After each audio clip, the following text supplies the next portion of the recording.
De la mula al satélite.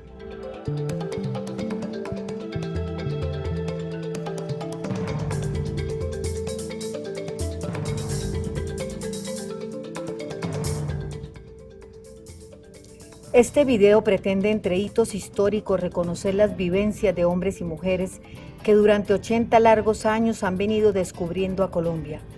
Recapitular estas 8 décadas desde el testimonio vivo de sus protagonistas y el registro veraz de su trabajo plasmado en libros y periódicos.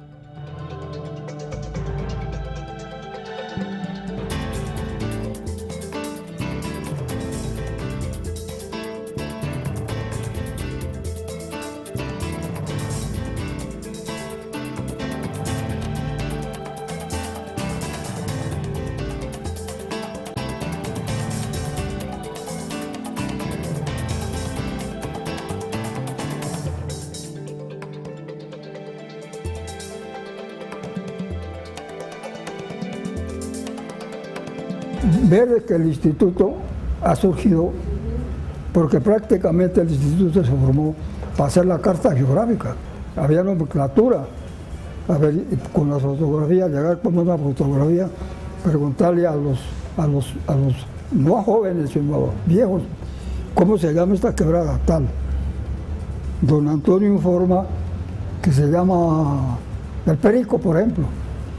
Don Pedro informa que se llama El Perico, entonces había que tener hasta 3 personas que dieran el mismo nombre para colocarla en la fotografía. En la foto. Entonces se iba dibujando en la fotografía y aquí el punto y se picaba con una aguja y se hacía un círculo y llevaba una libreta 1, el número 24 pertenece al punto tal. Fundado cuando la población colombiana llegaba a los 7.500.000 habitantes, Belisario Ruiz Wilches asumió la imperiosa tarea con 27 funcionarios a cargo de levantar la Carta General del país. Trabajo de campo que implicó grandes retos, no solo por lo rudimentario de las herramientas disponibles para la época, sino por lo que significaba en el quehacer diario de quienes tenían en sus manos la tarea de poner a Colombia en el mapa. Ese mapa que nos hace latir el corazón cuando estamos lejos. Ese mapa que plasma las tierras, los ríos, los bosques, las llanuras, el desierto. Ese mapa que nos identifica como nación. Sin embargo, algunas veces olvidamos que detrás de ese trazado hay muchos pasos cansados, hombres agotados, caminos recorridos y pieles cubiertas por el sol.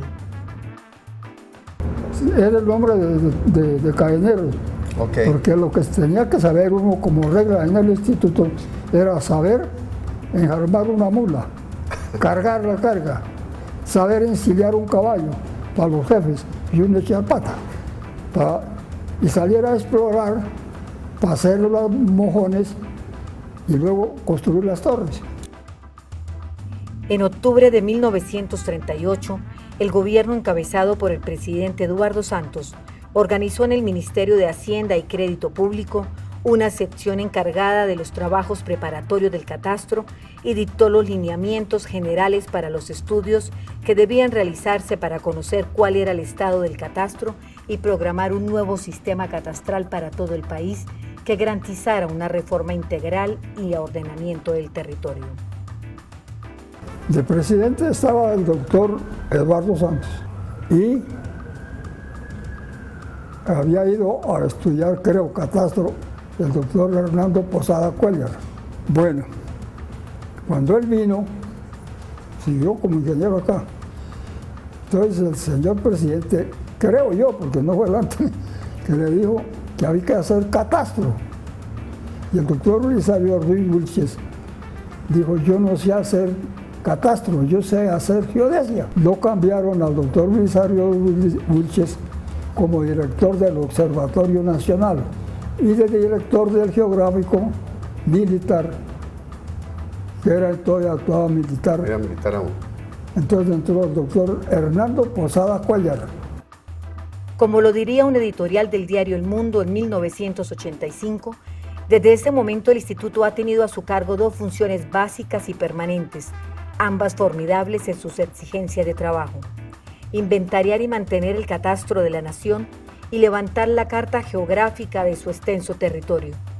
A ambas ha atendido con dedicación, usando los mejores procedimientos técnicos disponibles en cada época, desde los bimotores Fokker en los años 30 o los pequeños aviones de reconocimiento que sobraron de la Segunda Guerra Mundial hasta los ultramodernos satélites que hoy emplea para explorar el país. Así como Agustín Codazzi recorría las montañas para observar su geografía mientras Manuel Anzízar tomaba los apuntes que sirvieron de base para contar historias como las que hoy les cuento, asimismo en la década de los 30 y los 40 recorrieron juntos observadores y anotadores del Instituto Geográfico Militar y Catastral los senderos de Colombia. Mandaron allá y luego llegó un americano, gringo, y él era el observador y yo era el anotador. Y yo iba con 8 soldados, que los habíamos entrenado ya como guardaluces. Porque entonces ya no eran las torres estas, sino era con lámparas. Se iba colocando una lámpara para los cerros. Entonces el doctor estaba en un vértice, el señor estaba en otro vértice, yo estaba en otro, y llevaban radio que se llamaba R9. Y trabajaba uno de noche con las luces. Y como los soldados había que enseñarles alfabeto morse, yo tuve 3 meses me entrenaron para eso. Hacia finales de 1948 el trabajo se hizo un poco más liviano, pues el instituto adquirió una flota de jeeps que permitió hacer recorridos más largos en tiempos más cortos, atenuando un poco así el desgaste natural de la caminata impasible para conquistar las montañas. En el año 46, el instituto adquirió 6 jeeps particulares, ¿no? Pero los compró. Entonces ya se pasó de la mula al jeep. Entonces ya la comisión salía con el conductor, con los ingenieros, ya era para el servicio del trabajo, ya con los jeeps. Y así comenzó el desarrollo, ¿no? Desarrollo que permitió a nuestros hombres recorrer más rápidamente el territorio colombiano e ir descubriendo la belleza de nuestro suelo.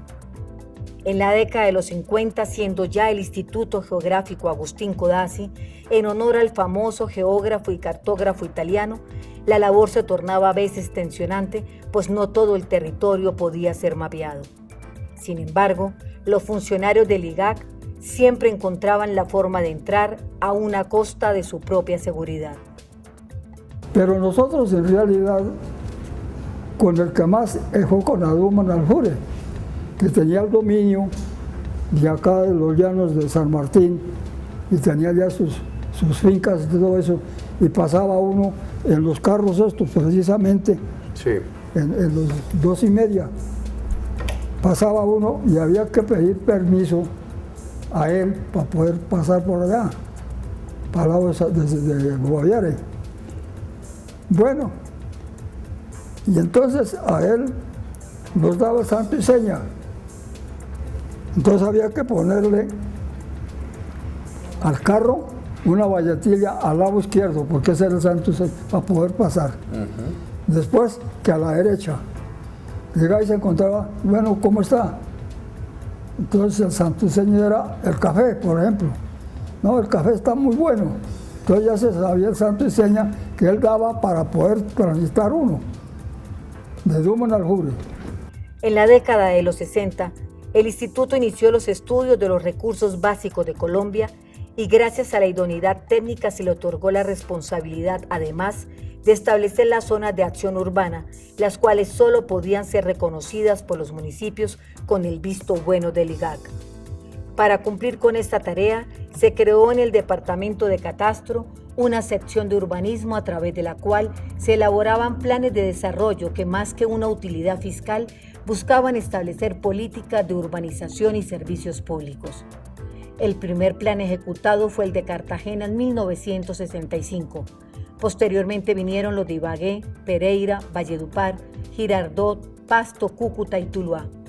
En esa misma década se inició la gran transformación propuesta por el entonces presidente Carlos Lleras Restrepo. Se realizó la revisión del Catastro Nacional, se iniciaron las publicaciones didácticas, se creó la Dirección de Geografía y se editó el Atlas Básico de Colombia, que por primera vez se puso en manos de la población escolar. En la década de los 70 se inició el programa de clasificación de suelos, se puso al servicio el laboratorio, se hizo la cartografía de la Amazonía colombiana y por primera vez aparecieron las imágenes satelitales a través de las cuales se identificaron situaciones de deterioro ambiental en la bahía de Cartagena y la salinización del distrito de riego del Atlántico Sur. Se instaló en el Centro de Información Geográfica un pequeño puesto de divulgación sobre imágenes tomadas por los satélites.